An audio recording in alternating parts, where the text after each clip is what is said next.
right now. Even while you're watching this video, you're hearing my words inside your mind. But here's a question.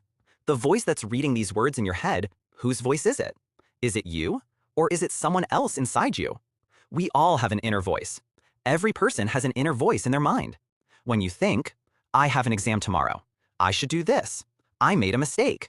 All of this happens without speaking out loud. Scientists call this inner speech. This voice usually sounds like your own voice in your own language. So, who is actually speaking? Now things get interesting.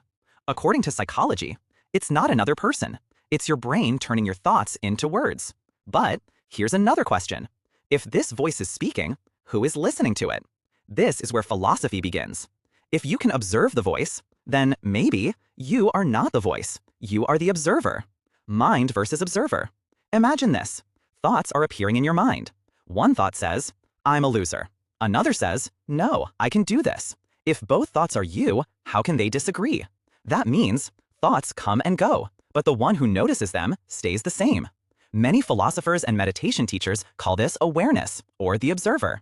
So next time, when a voice starts talking in your mind, pause for a second and ask yourself, who is speaking? Then ask an even bigger question. Who is listening? The answer to that question might teach you more about yourself than anything else.